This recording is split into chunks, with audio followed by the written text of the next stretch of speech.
4th, 2015. My name is James Mitchell, and I'm interviewing Betty Beck. Also present is Valerie Mitchell, handling the AV equipment. We're meeting at Measurement Specialties Company in Beaver Creek, Ohio. Betty is 87 years old. She spent 4 years in the Navy as a wave, 5 years in the Navy as a wave, in post-World War II. She separated from the Navy as an E5, and we'll begin from there. First off, Betty, thank you for being here today and agreeing to do this interview. I'd like to begin with, you were born, what's your date of birth? December 23rd, 1928. And you were born where? Mason City, Iowa. Okay. Youngest of 10 children. Okay, what did your parents do? My parents were immigrants. They came over to this country in the late 1800s from Lebanon. From Lebanon. That was, at the time, a portion of Turkey. They were under the rule of the Sultan of Turkey. Okay, so you grew up and were in high school during World War II, and you went into service During World War II, yes. And you went into the service shortly after the end of World War II. I'm sorry? You went into the service shortly after the end of World War II? In June of 1949. Okay. What was it? Okay, December 7th, 1941. What was it like for you when you heard the word about Pearl Harbor? December 7th, that period of time I was just coming out of what you would call junior high school, going into high school, and actually I think I was in the 9th grade at that time, and we were pretty much aware of what was going on. Of course, school in those days were a lot different than they are today. We had a lot of history, we had a lot of geography, we knew where Pearl Harbor was, we knew who were fighting, we had all the movies that we would go to, we would see films of what was going on. Of course, they were delayed. Generally, we saw films of battles going on that had taken place 2 or 3 months before we saw the film. Today, we see everything live as it happens, but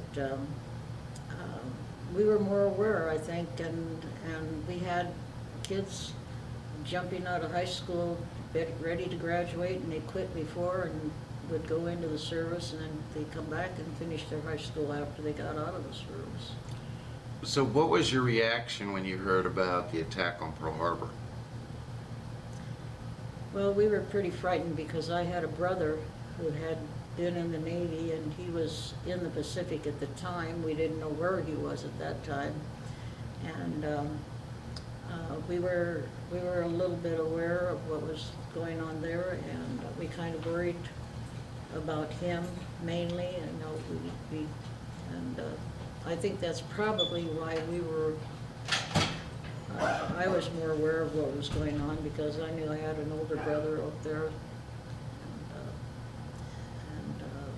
and we took it pretty serious.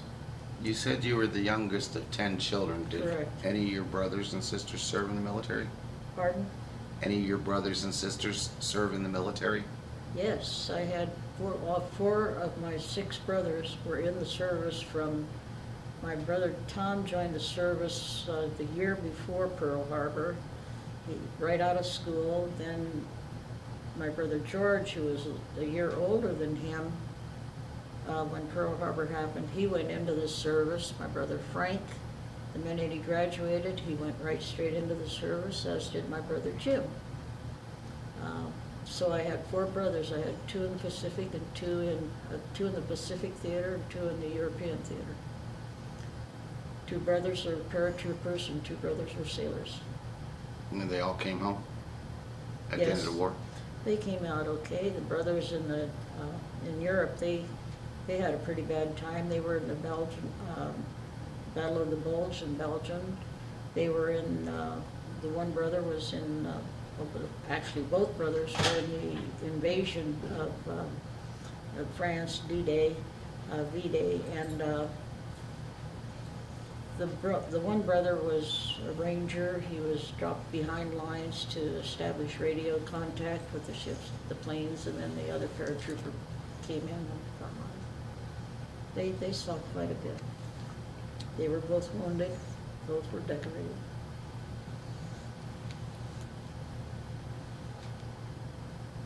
You lived through Pearl Harbor, and you said you were quite scared because your older brother was a... You're one of the few people that I've met that can actually talk about Pearl Harbor and talk about 9/11. Was there much of a difference in the way...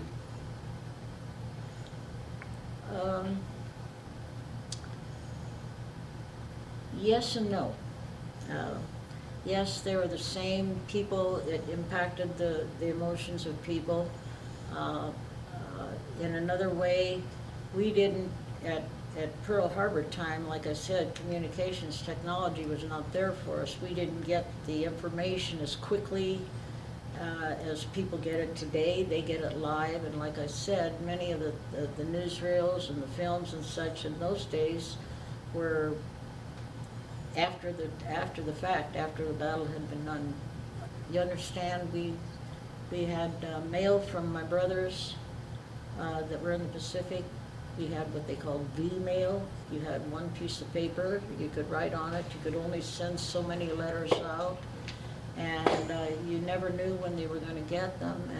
And then I experienced with being married to a Navy man in those days, that I was married in the 50s, I would wait maybe 6 weeks to 2 months before I ever got any mail. And we used to put numbers on our letters, so they'd say 1, 2, 3, 4, because sometimes you got the fourth one before we got the first one. But today you have the cell phone, they communicate all the time, they talk to each other. It's totally different in that respect. So what were some of the things you did growing up in Iowa during World War II as a teenager?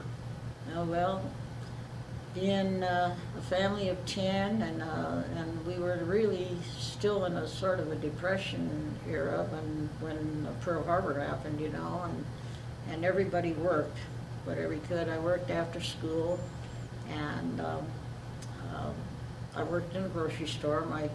My dad, when I was littler, my dad had a little grocery store himself, and he was an invalid, and my brothers and sisters kept the store going, and as each one grew up, somebody had to come in, you know, and I said I didn't like the grocery store. I didn't want any part of it. I was a maverick. The rest of them stayed around and did the things, but I was so much younger than the rest of them that I didn't want anything to do with it, but I ended up working in a grocery store. Anyhow, and played in band in school, and the minute I got out of school, I wanted to leave because I didn't want anything to do with working in a grocery store. And that was about the only employment we had in the city. We had a packing plant, we had a cement plant, we had a sugar refinery plant there, and that was it, you know. It was a small town, about 30,000 people when I left, and in the past years, every time I've gone back there, it still says 30,000 people. However, it's spread all over the place, you know, and I did not want to. And then, of course, during World War II, my sisters, then the boys were all out in the service, and my father and mother were getting older and everything. My sisters went to places where they could get employment, and they married servicemen, and they ended up spending their lives in California, so our whole family sort of migrated to California. And my sisters were there, so when I graduated from high school, I said, I'm out of here, I'm going to California. And I went to live with them for a while, and I went to school, and then I decided to join the Navy on a whim. I was going to night school, and I passed I was going to night school in Hollywood, California, and lived in Long Beach. So when I was going after work, which I worked in a grocery store,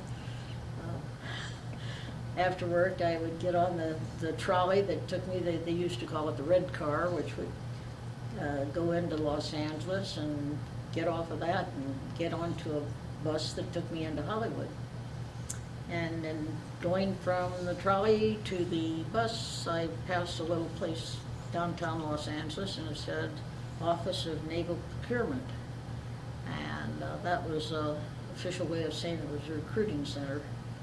And I saw it, and I walked in, and this was on a Monday or a Tuesday night, I can't remember which, but I said, this is for me. I signed up, and on Friday I was on my way to Great Lakes to boot camp. Okay. Going into the service, that time frame, the military was really downsizing. Yes, it was. More people were getting out than coming in. Was it difficult to enlist in the Navy? Getting into the Navy? Yeah. I had no problems at all. By that time, I had had almost 2 years of night school.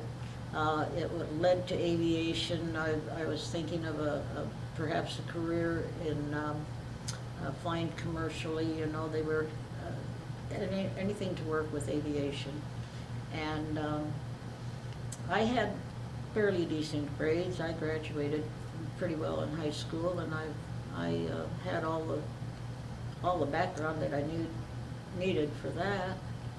And I took their test, and I was designated aviation right from the time I enlisted in the Navy. Now, when you enlisted, you went in as a wave. Correct. Which was the women's Auxiliary and volunteer. Women's voluntary enlisted service. Yeah, well, it was also called the Women's Acceptance for Volunteer Emergency Services.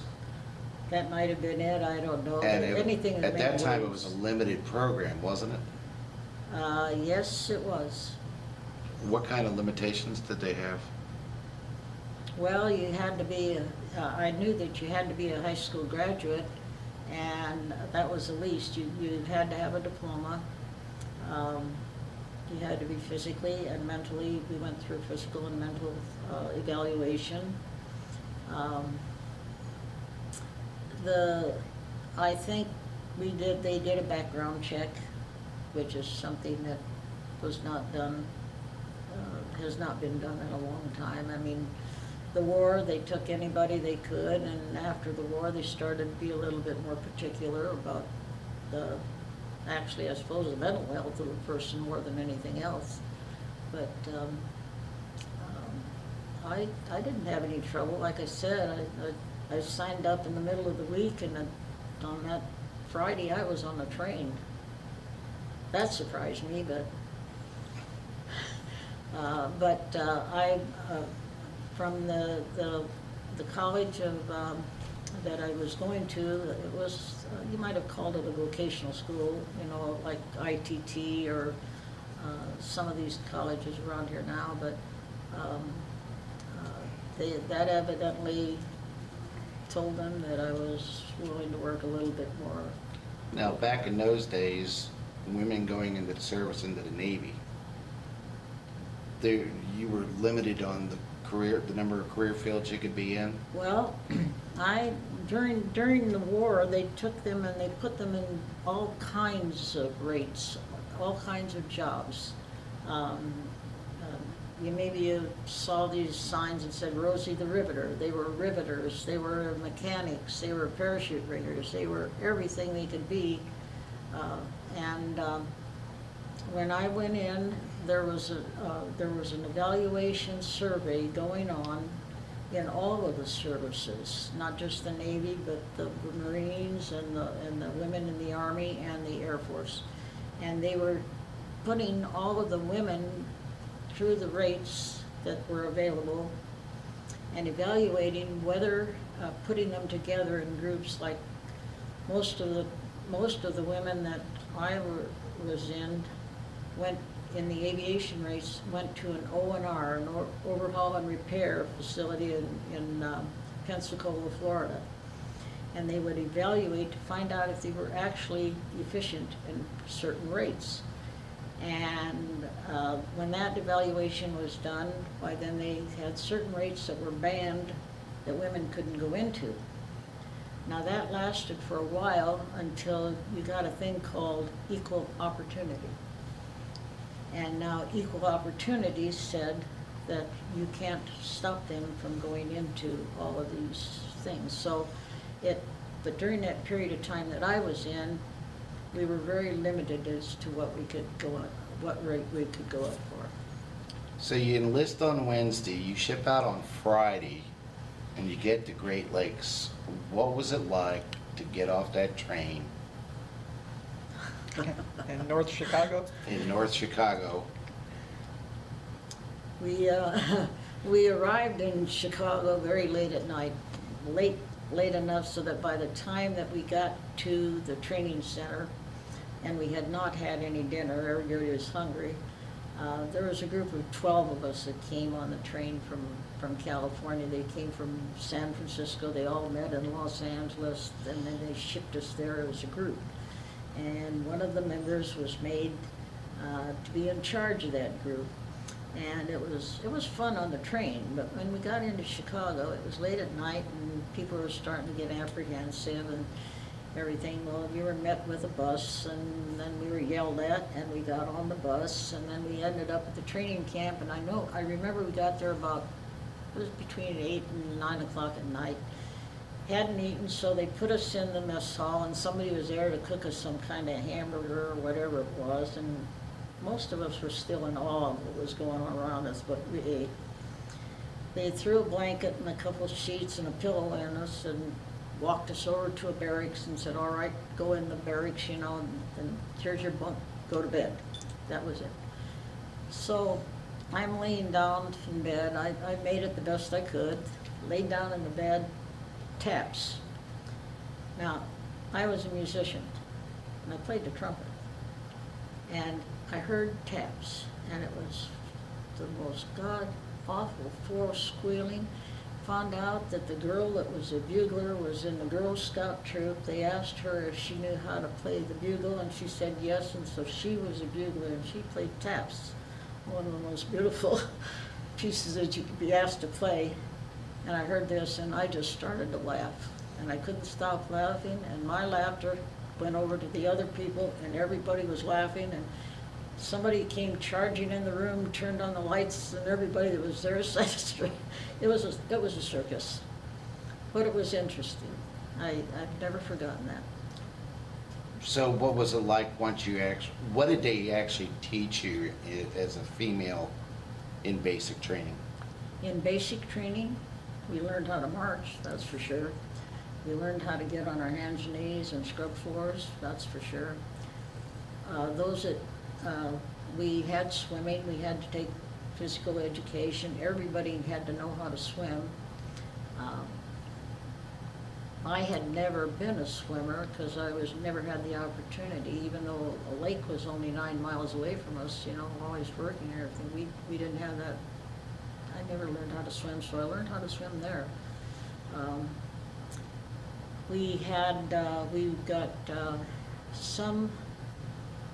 We got naval history. We learned how to identify ships, what ships were named after, how they got their names. Of course, that's gone that no longer exists, I don't think, from hearing what the names are now. We learned how to march. We had a lot of marching, we had a lot of inspections, we learned how to roll our clothes and put them in a duffel bag. We got our chance to, I'm trying to think of the rest of the classes ago. It wasn't all bad, it was all good. Did you have to learn all new terms, like Navy Oh, terms? yes, like we learned We learned all the rates, we learned all of the rates from the seaman apprentice on up to the highest admiral, and how to identify them, and general military things like that. But Now, as a female in the military, did you have to learn how to conduct yourself? You know, like, besides to wear the uniform, like makeup and oh yes, the do's and don'ts of being a girl in the yes. service? Well, that was all part of it. Grooming, we had to take care of our own uniforms. We had what we called sea bag inspections, and we were issued a dress blue uniform, dress whites, and then we did not have dungarees. We had these, gosh, awful dresses that were gray dresses with stripes in them.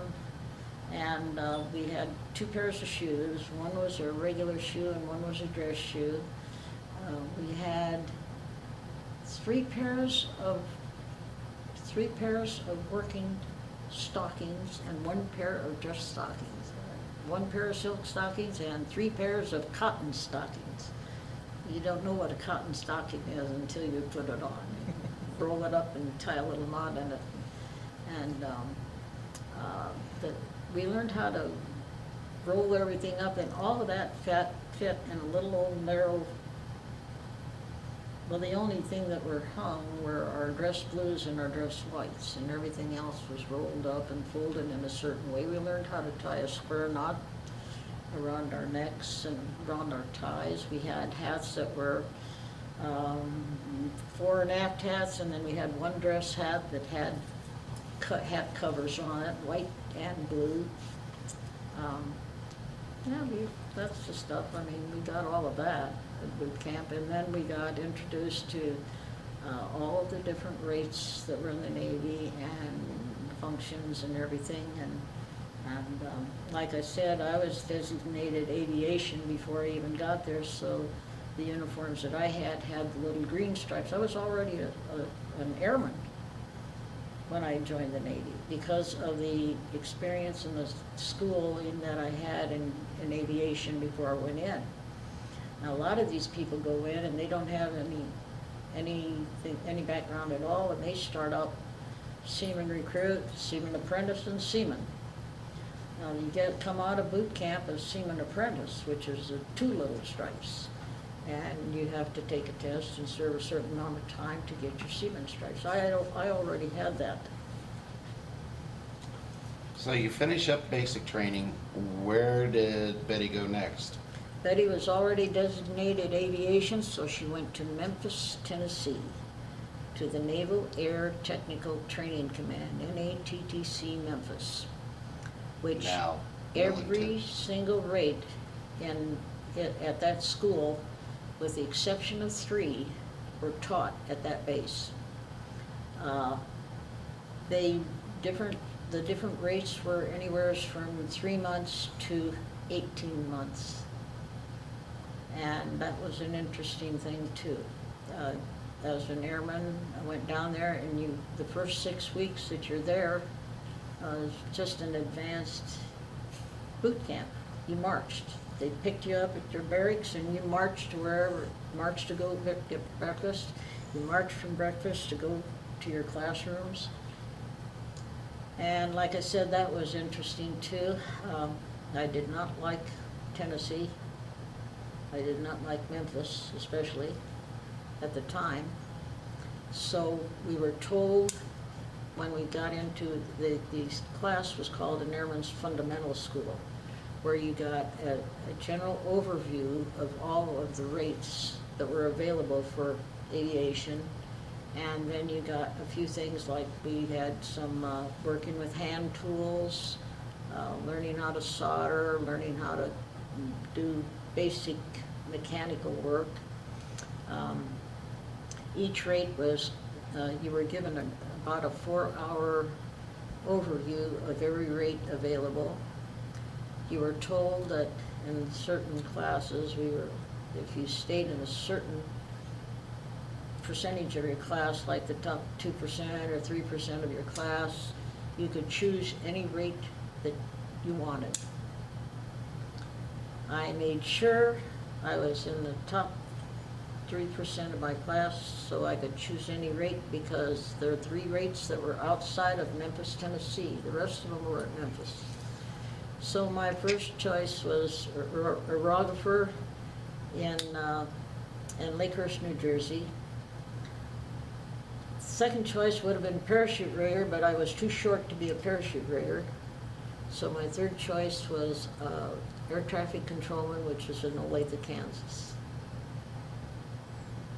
But I ended up in Memphis, Tennessee.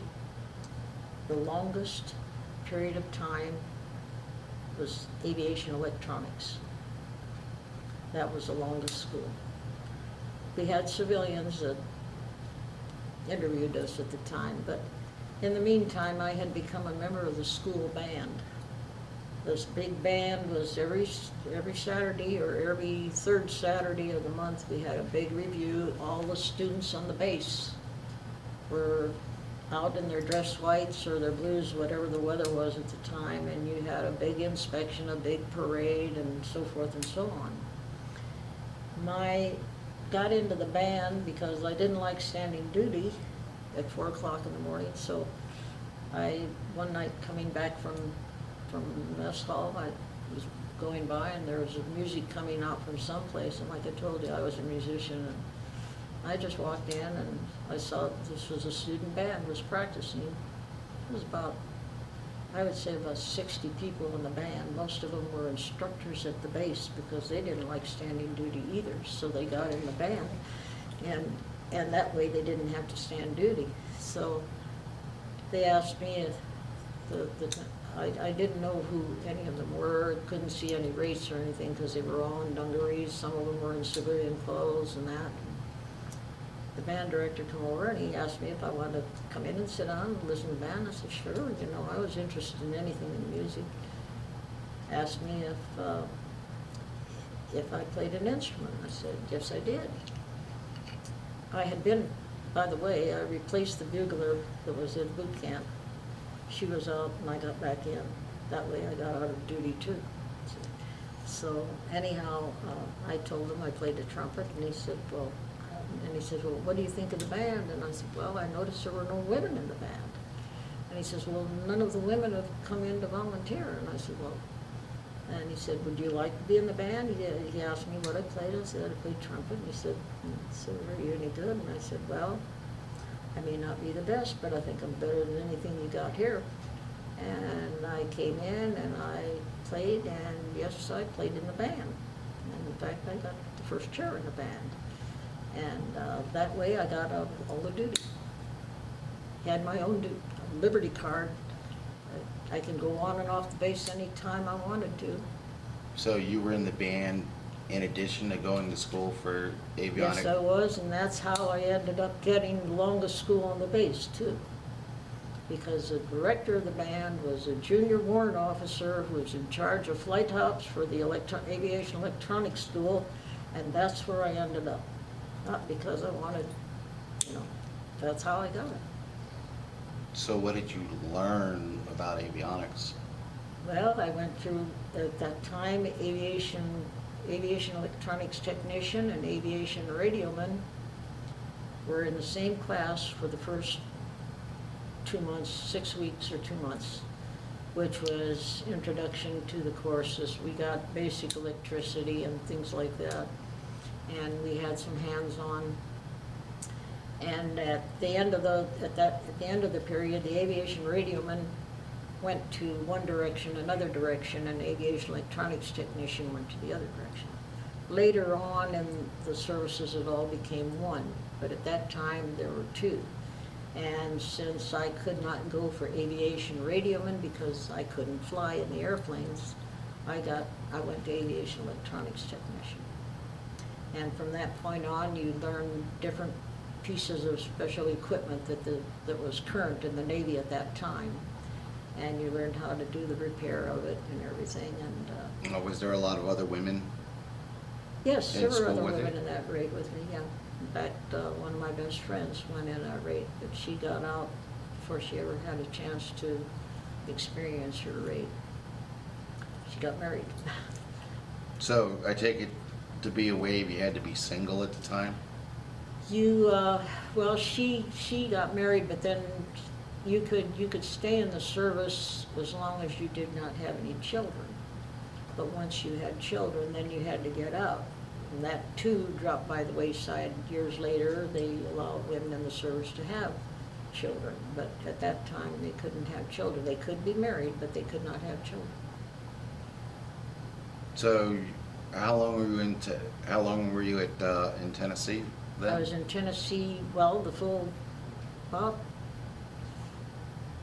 we got out of school. I got rated out of school, and then they held me over to take a rating exam before I left for the next base, which was a couple months, which I just did whatever duty they gave me to do. Didn't have to stand it though. I was still in the band all that period of time. I took the test, and then I was fortunate because up until that time, all women in the aviation end of it were going to Pensacola, Florida, to this O&R shop to be evaluated for whether they were really efficient enough, or to do all of the rates that were open to them. And I did not want to go to Pensacola either. I wanted to work in my rate and do something. And I was very lucky because they needed an aviation electronics technician in San Diego, California at the North Island Naval Air Station. And one of the girls that was in the barracks was a friend of a guy in personnel. They were stationed there doing their job. And I told her my dilemma, and she talked to this fellow, and he arranged for this body to go to California, not to Pensacola. And that's where I was, and that was the luckiest thing that ever happened to me. Okay, so you get to North Island, a historical naval air station. Right, Naval Air Station. It was a major jet base at that time. What happened? They didn't know what to do with me. Why was that? Well, when you report in, you have all your orders. You report in, and you go to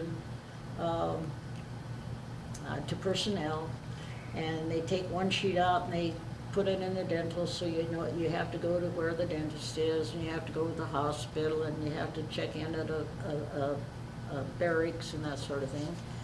And then they got to where I would be stationed. Where were they going to use me? They had an O&R repair shop there, but it was all civilian. There were no Navy people in there. It was run by the Navy, and there were officers there that ran it, but the people that worked there in the shop. So they decided, well, electronics, communications. So they sent me to the communication division, which was divided into 3 sections.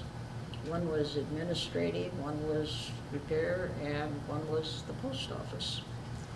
And at San Diego, you had 2 naval commands, 2 naval regions, ComNavs, Commandant Naval Airs, naval bases 11 and 12.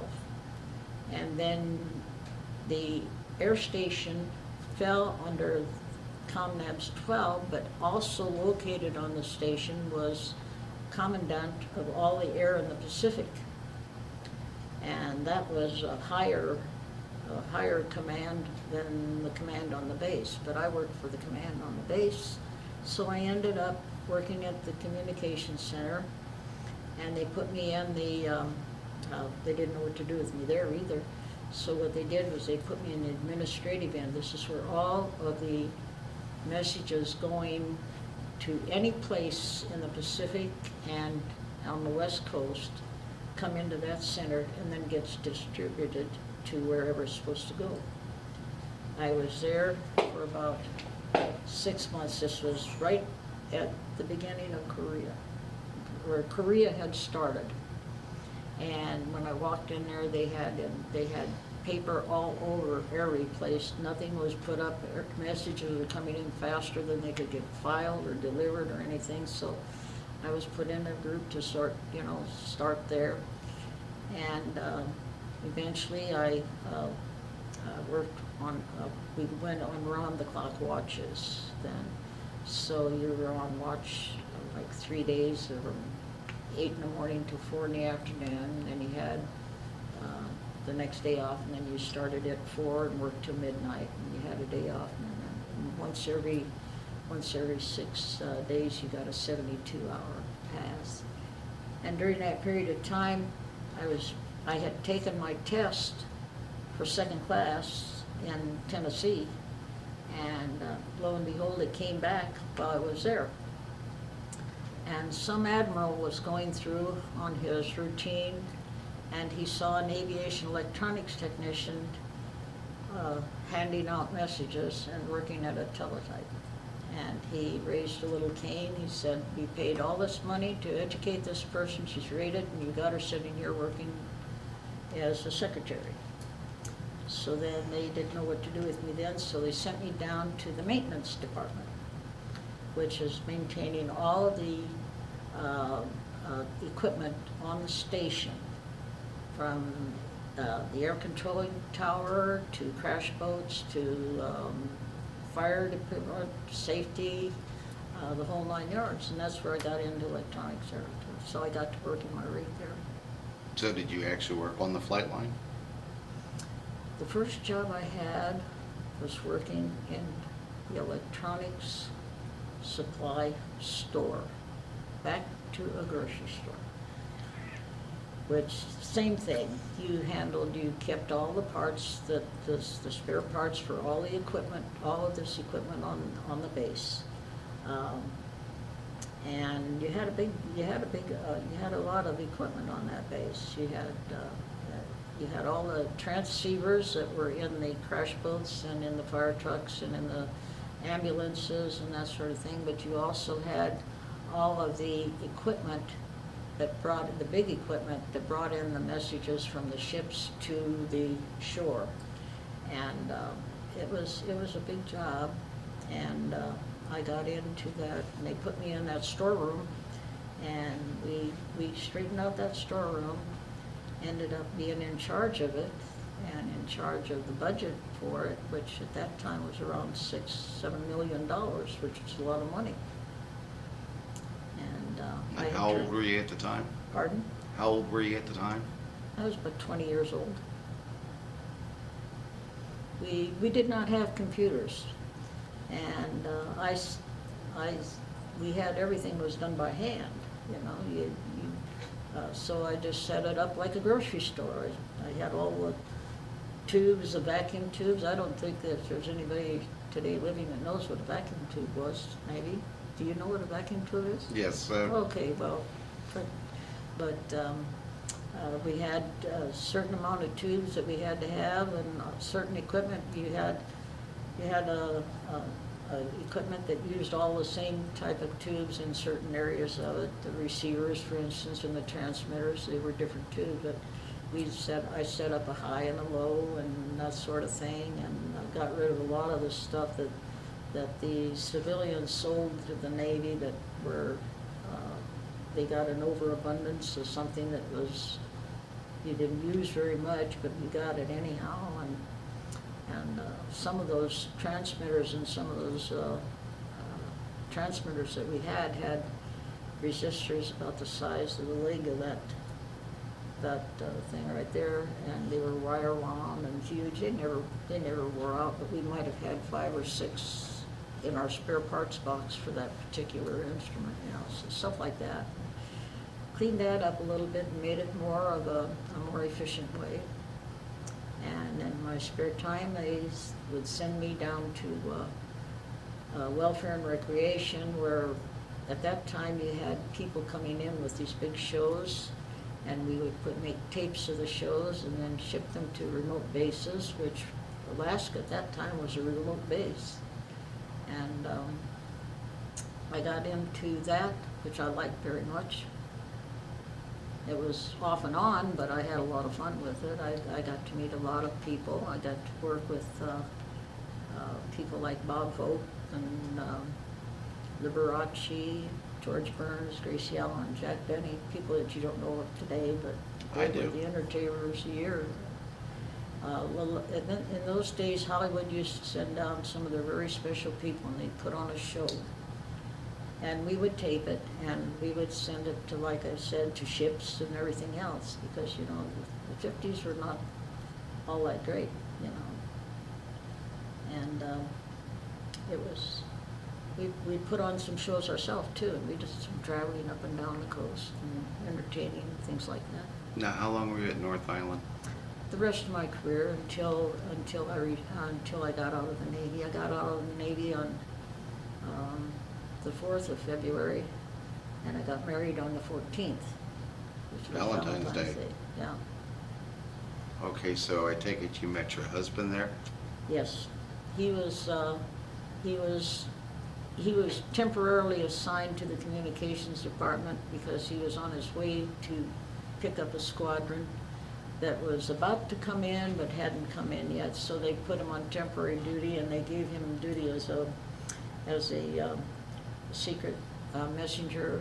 He'd carry all of the messages that came in. One of the messengers, we had 3 or 4 of them, I guess, at the time, and he would hand carry the messages that came in at that time to the specific place where it was supposed to go. Was it pretty, your promotion, you made E5, was that pretty quick for the Navy back in those for me? days? Yeah. Yeah, well, yes, it was. Actually, I made a E6, but I got out before the rate came available. I had taken the test for E6, and that's first class. That's what, I don't know what it is in the Army. It's sergeant, That's staff sergeant, tech sergeant in the Air something like Force that. and Right. staff sergeant in the Army. I don't know what it was. I can't remember that far back. At one time I could tell you, but at that time, and a lot of things have changed since then. They changed while my husband was in the service too, and he was an aviation radioman, and he changed his rate, went to AT, and out of AT he became a guided missile. And that's when all that transition was taking place during those years. And So you met him at North Island, met him at North Island. fell in love, No, decided. not like that. It wasn't that quick. Met him when I first got on the base because he was coming up delivering the messages, you know, and picking them up, and we got to talking and everything. He was sort of like a bigger brother, you know, and I knew of all his actions going on, and when we got on watches, when they split us up and split the department up and we started having watches, I ended up on the same watch group that he had, and we sort of, all the single people sort of always hung out together because they were always out at the same time. So that was a pretty neat crew that I was on. I was the only girl on the watch, so that was not an advantage, that was a disadvantage because I was the only one that didn't drink. and you know, they had a designated driver in those days. Not everybody had a car, and this one guy had, one of the guys, he was a little short radioman, and he had a car, and you'd be surprised how many people you can put in a Ford car, the 2-door car, you know, sedan. We used to pile in the car and we'd go into San Diego or Coronado or that. Now today, we hear about a lot of allegations of sexual harassment and sexual battery. Was anything like that, did anything like that occur when you were in? If it took place, I didn't hear about it. I, myself, never had a problem. When I was in the service, I think that things you had to prove yourself, and in order to prove yourself, you gained your respect. Like if one of my men climbed the tower to get to say up to 15 feet on the tower to get to something, I had to climb 25 feet to get. And that way I gained, I think that's I'm sure probably something happened like that, but I was never in that kind of a position. I didn't put myself in that kind of position. Now, did you in the other waves, did you ever feel like you had to constantly prove that you were as good as a man? With other waves? Never. With other waves and with Well, you know, I think your male maybe, counterparts? one thing is my interest laid in, my spare time was spent working in special services with these shows. I went to school. I was taking classes at that time. Wasn't exactly interested in anything but getting in a higher rate. I was trying to get myself in position to go to officers candidate school, which I had, but I changed my mind and got married instead, which was a mistake, I know, but I don't regret the marriage. But you know, the opportunity was there for me, and I was too busy to worry about some of these other things. And You had gotten out of the Navy and Right. became a camp follower. And then your husband, we were he was on, he took a little extra leave, but he had travel time to get from San Diego to Memphis, and that added into it. So we had enough time to get married and get to Tennessee in time, and for him to be there for school. now you didn't have children, as I understand it, till later? No, we didn't have children right away. It was several years before we had any children. Now you had, what, 2 daughters? 2 daughters. And I understand one of your daughters followed mom's footsteps Oh, and yeah. went into the, and dad, The youngest daughter, and went into the Navy and did a full career in the Navy. correct. And what rank did she retire as? She went out as an E6. 2 things. She's a single mother. Father is still in the life, but they are separated. And she didn't want to stay in the Navy any longer because her daughter was getting to an age where she wanted to be home with her. She said she had 2 trips at sea, which my granddaughter stayed the first trip. She was just a little kid, she was a toddler, and she stayed with my husband and I. And the second time she went aboard was she stayed with my daughter that you just met. She was a full year here at school. Now that child had been through several schools, where you were saying about your children. My daughter that was in the Navy went into, she was on the aircraft carrier, the Eisenhower, a ship's company. That was the first time that the Navy had women on a combat ship. She came back from that, and she was on a tour in the Mediterranean, gone for 7 months, almost 8 months, and she didn't have a child at that time. She came back and for a short period of time was in Virginia. Her second tour was on the McFall, which was a guided missile destroyer. They were the destroyer that sat out in the middle of the Mediterranean and launched tomahawks into Afghanistan. She came back from that cruise and spent time with NATO in London. And then she had a little bit of shore duty, and then she went on the Eisenhower again in an aviation squadron, B-84. And they were back in the Mediterranean. So she made 3 trips to the Mediterranean during her career time, and 1 trip in one period of time in London with NATO. And at that period, when she was there with NATO, she took her daughter with her at that time. But on the 2 cruises that she made in combat, the granddaughter stayed with us. I also understand your other daughter has a stepson that Yes. was also just retired from the Navy? Yes, he's my step-grandson. He just retired from the Navy. And he spent, just by coincidence, for a very short time, he and my daughter were on the same ship, the McFall, at the same time, but they never made a cruise together. He was in electronics. He was a general service electronics man, technician, and he retired in E6.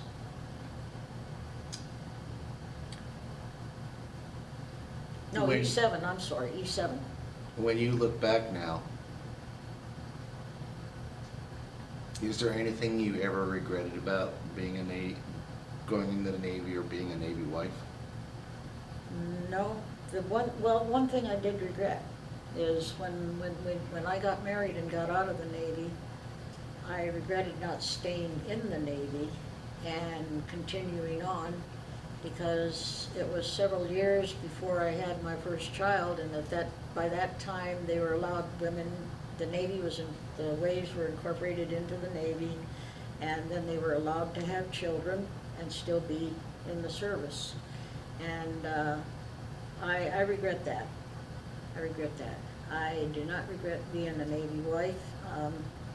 We traveled, we transferred a lot. I never lived outside the limits of the United States. But we were transferred a lot, back and forth. He taught school at the University of Oklahoma for a period of time, and I was there. While he was there, I went to school. Couldn't get a job. Navy wife. And but then every other place that he went, and most of the time that he was gone after that, we spent in San Diego. And so I worked all the time while we were in San Diego. And our youngest daughter, who was born, he wasn't there for that. He was over in a place called Vietnam, where people didn't know where Vietnam was at that time. And he was flying over there, and he didn't see her until she was 8 months old. And so that was towards the end of his Navy career. Now, when you take a look, when you first came into the Navy and you were a wave, and they finally, the term was used with a great deal of respect and affection up through the 70s, and by the 70s, you were in the Navy. You weren't, there wasn't a difference between being a male and a female. You know, when I was in the Navy? No, by the mid-70s, they started, I mean, the term wave went away. Oh. You were no longer a woman accepted for volunteer emergency services. Yeah, that's true. And they were allowed to start getting regular, instead of being a reserve-rated individual, Well, they could become regular Navy. women in the service, during the times when I went in, civilians did not really understand, and I don't think what women in the service did. I think that they thought that women in the service were there for the men in the service, you know. That was a way, but coming from the family and the upbringing that I had, and having, I had a brother-in-law who was a career Navy man. I had another brother-in-law who was a ship's master who served in the maritime service. These were two great figures for me to look up to, of how they started out, where they started out, and where they ended up. And I didn't have any problem with it. My family didn't have any problem with it. In fact, my dad was he had to sign papers because I wasn't of the age where I could go into the Navy on my own. There were different requirements. I think in the Army, you could get in the Army at 18, but you had to be 20 to get in the Navy. That was one restriction. My dad was he didn't like the idea, but my brother-in-law that was in the Navy and my brother-in-law that was a ship's master for a Shell Oil Company on one of their biggest and latest tankers at that time. He convinced him that I wasn't going to change just because I went in the Navy. You know, I was going to still have the same principles that my family brought me up in. And so my dad reluctantly signed and let me go in the Navy. And then, strangely, when I decided to get out of the Navy, he didn't want me to get out of the Navy. So, I mean, he was enjoying the fact that I had a good life. He saw some of the Hollywood life that I was involved in, and as little as it was and everything, and he thought it was great. He thought I was having a good time, and I was doing my thing, and I was the baby of the family, and so that's the way it went. I didn't have a problem with it. My family didn't have a problem with it, and that's all that really mattered, you know. So you're now 87 years old. Right. And when you look back, and you look back at the role of women in service, particularly in the Navy, how do you feel about that? Well, I feel good. I'm proud of the fact that there are women that can handle that kind of life. It takes a special person to be successful. And my dad wasn't the first one to say this, I'm sure, but I don't know who said it first, and it's always remained in my mind. Nobody is born unsuccessful, and it's what you make out of it, and that's the way I was raised, and I believe that all my life, and I try to instill that in my two daughters, and I hope they're transferring it down to my granddaughters, and what else can I say? I do not regret 1 minute of it. I don't regret, yes, we had separations, we had long separations. And during our separations, we didn't have the technology going that you have now. So I can remember setting my little 2-year-old, which my oldest daughter was at the time, and setting her down and letting her talk into a record that we would make to mail to her dad so that he could hear her voice and things like that. Not today, 3 years old and they got a cell phone and they're talking to them themselves, you know. So it's quite a different. It was very different. And like I said, I feel that it took a special kind of person with a special attitude and, towards life to maintain a professional serviceman. We had our short timers, we used to call them, people that would serve 4 years or 3 years and get out, and that sort of thing. We had that going on, but we didn't have, it's a whole different culture today than what we had at that time. I didn't see the problems, the tension or the mental problems at that time that people today suffer, because first of all, I was very busy. I was home by myself. I was raising 2 children by myself a lot of the time. He's gone, and even when he finally got out of, even when he was home, you know, I still worked all the time. I worked with my kids and that, and we didn't think about the things that it didn't bother us. Now, one thing that my husband would never do and would never talk about was Vietnam. We had a squadron reunion in Washington, D.C. right after the Vietnam Wall was in place, and I wanted him to go with me there, and he wouldn't do it. He said, "You can go, but I don't want to do it." And some of the things, he talked very, very little about Vietnam. And to the day that he died, he never looked back on that. That was the only thing that, and there must have been something there. We had personal friends that are on that wall, and one of the girls that I went into the Navy with, her husband, she married a Marine, and he's on that wall. And he was in Saigon, and he came up missing. And he was an expert in helicopters and engines for the helicopters that they were doing at the time that he was there. And my husband told me, he says he felt that, you know, he was targeted by one of the rebels, as they called them then. They didn't call them the Kong or anything like that. You know, France was there before we were. And he feels that they just took him and kidnapped him and did away with him. And she waited and waited, and he was missing, presumed to be killed, presumed to be dead, but she had to wait for several years before they actually declared him. He was just one. We had a commander's name up there that he had 5 children, and he was flying over an area that nobody around here knew about at the time, and we were not in this conflict at that time, but we were there, and his plane was blown out of the air. He never had anything left, and they couldn't even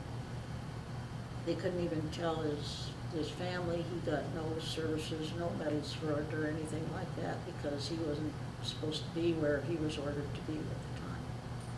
Things like that went on. How long ago did your husband pass away? I'm sorry, please? How long ago did your husband pass away? 2005. Okay. So it's been, what, about 10 years? It's almost 10 years. 10 years, April. And this whole time, and how long have you been working here? Well, I've been working for measurement specialists, so to speak. I started off with them when they were still in Yellow Springs, and it was I wanted to continue to work, and he retired, and I asked him, I said, well, do you mind if I continue to work? Because I had worked all my life, and I couldn't see, you know, physically I was in better shape then. I'm young at heart now, but my body hasn't gotten the secret yet, you know, but I thought, well, you know, as long as I could. We had 2 girls, and I wanted to make sure that they got a better education than I had, and that they were all set and everything before us. So I continued on to work, and he retired. And but he went to work after he retired, but he completely retired when we moved back here to Ohio. So I just continued to work, and I went to work here at 1992. I started with Yellow Springs Instruments. What are you going to do when they close their doors? Oh, I got lots of That's things just- in mind I can do. Are you going I to can do continue a lot. working, or Pardon? are you going to continue to work? I'm going to, my legs are my only problem. They wobble a little bit, but my mind, like the doctor says, my body might be in the 20th century, but my mind's in the 21st, and I will work as long as I can, as long as I can be productive. And so far, I guess they haven't tossed me out the door, because I might be their token example. I don't know that, you know. Now, are you active with any veterans groups, or Pardon? are you active with any veterans groups? I'm in the Ladies Auxiliary of the Fleet Reserve Association. We're a very small group. We're the VFW and the American Legion are the biggest veterans associations, you could say. But the Fleet Reserve Association, when we joined it, from the time he got out of the service, when he retired, we joined the Fleet Reserve Association. They are like most associations. Their primary goal is being a lobbyist to look for the benefits of the Navy, just as the VFW and the American Legion are. We're not quite as big, but it's a declining enrollment now, because the new generation's getting out and retiring. They don't have time. Most families that they have to have 2 people in the household to support their families, And then they have the things coming out now where you have soccer, you have volleyball, you have baseball, you have basketball, you have hockey, you know, and then the kids get active in that, and it takes a lot of your time. So they pick and choose, and they choose that. But we, up until a couple of years ago, we used to hold bingo teams out at the hospital. For the veterans that are there at the hospital, and they'd come in, and we'd give them, some of them were there full-time. They were, you know, they were in such bad shape that was just like a nursing home was. And then our enrollment has declined to a point where we have hardly nobody that's active in it anymore. So, but there are big groups in places like San Diego and Seattle and on the East Coast in Virginia and stuff, and they're still keeping up with it. As we wind this up, again, I want to thank you very much. It's been a most enlightening interview. Do you have anything you would like to say in closing? Yeah, I guess I do. You know, I think maybe I may have come across that I was just having a whale of a good time. Yes, I did, but we did some real serious work too. And I chose my outlet in the entertainment section of it. Other people choose their outlets in other ways, but the time that I spent in the Navy, there was camaraderie. There is a certain feeling that you get that no civilian, no person who has ever served could understand. And I don't regret 1 minute of it. I think it gave me the courage to stay with my husband during that period of time and see and live with it. And we stayed together for those 20-odd years that he was gone, off and on. We managed. We didn't have any. Everybody has a crisis. You know, you go from one crisis to another, but you survive. And as I look back on it, I don't regret 1 minute of it. It's too bad. I see these people coming back now, the young people coming back from the service that are in terrible physical shape. I never saw that. They were either dead or alive when I saw them. They weren't living without limbs and coping with families and things, and I think that it's a whole different situation now. And if they have issues, they need to be addressed. They need to be, because like I said, our people, I used to meet the ships with hookups, and we'd see all the families would be out there, and the guys were coming off the ship, and everybody was having a good time, but I used to see the tail end of the ship where they were unloading the people that didn't come back. And that was basically, it was a police action during the time I was in. It was not called a war at that time. And I also had friends that were flying that were shot down over Korea, and some ended up in Chinese prisoner of war camps. And they came back. They were mentally healthy, surprisingly. They didn't have mental issues. They had some physical issues, but they didn't have a mental issue. Today, you don't know what, today you're firing off a gun that's like a missile. You don't see where it's going. You don't see where it's blowing up. It's miles and miles away. But it's a totally different atmosphere, and totally different issues that you have to face. And but as far as regrets, not a one, not a one.